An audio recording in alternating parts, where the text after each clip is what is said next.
നമസ്കാരം.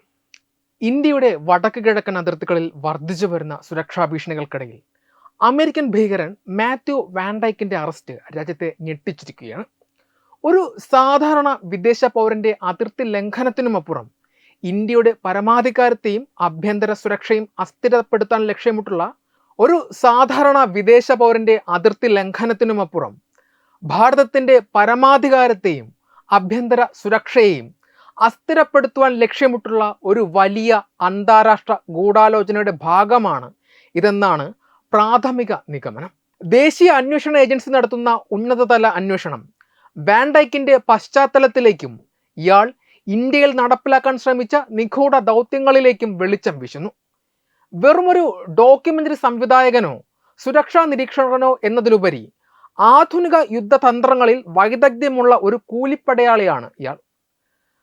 മാത്യു വാൻ ഡൈക്കിന്റെ മുൻകാല ചരിത്രം പരിശോധിച്ചാൽ ഇയാൾ സംഘർഷഭരിതമായ മേഖലകളിൽ നിരന്തരം ഇടപെട്ടിരുന്ന വ്യക്തിയാണെന്ന് കാണാം.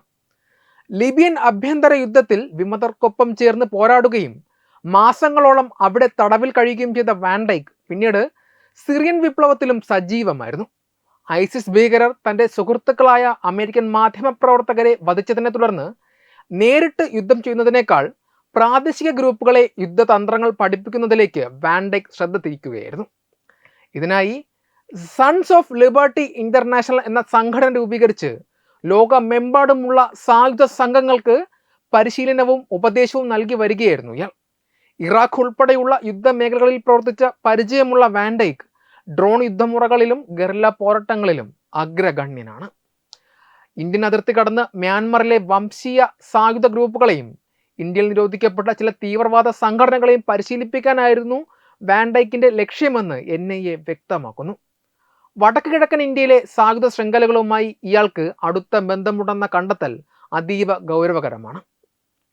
പിടിച്ചെടുത്ത മൊബൈൽ ഫോണുകളിൽ നിന്നും സോഷ്യൽ മീഡിയ ദൃശ്യങ്ങളിൽ നിന്നും വാൻ ഡൈക്ക് ലോകമെമ്പാടുമുള്ള കലാപങ്ങളെ പിന്തുണയ്ക്കുന്നവനാണെന്ന് തെളിയിക്കുന്ന രേഖകൾ ലഭിച്ചിട്ടുണ്ട്. വെനസ്വേല, മ്യാൻമാർ, ഇറാൻ തുടങ്ങിയ രാജ്യങ്ങളിലെ വിമത ഗ്രൂപ്പുകളിൽ ചേരാൻ ലോകമെമ്പാടുമുള്ള വാടക പടയാളികളോട് ഇയാൾ ആഹ്വാനം ചെയ്തതായും അന്വേഷണ ഉദ്യോഗസ്ഥർ കണ്ടെത്തി.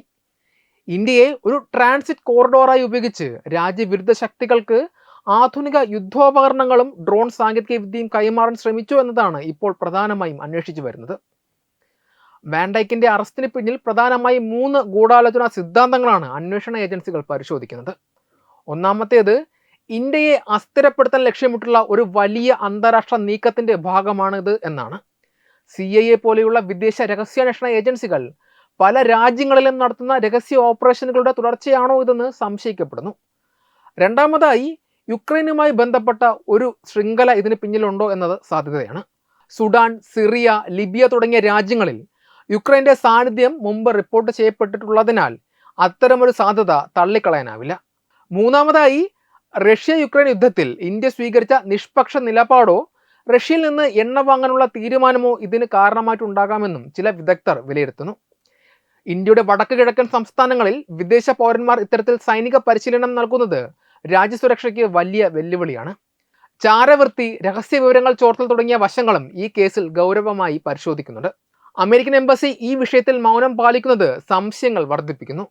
വാൻ ഡൈക്കിനൊപ്പം അറസ്റ്റിലായ മറ്റ് 6 വിദേശികളുടെ പശ്ചാത്തലവും അവരുടെ ലക്ഷ്യങ്ങളും പുറത്തു വരുന്നതോടെ ഇന്ത്യയുടെ സുരക്ഷാ ക്രമീകരണങ്ങളിൽ വലിയ മാറ്റങ്ങൾ വേണ്ടിവരുമെന്നാണ് കരുതപ്പെടുന്നത്.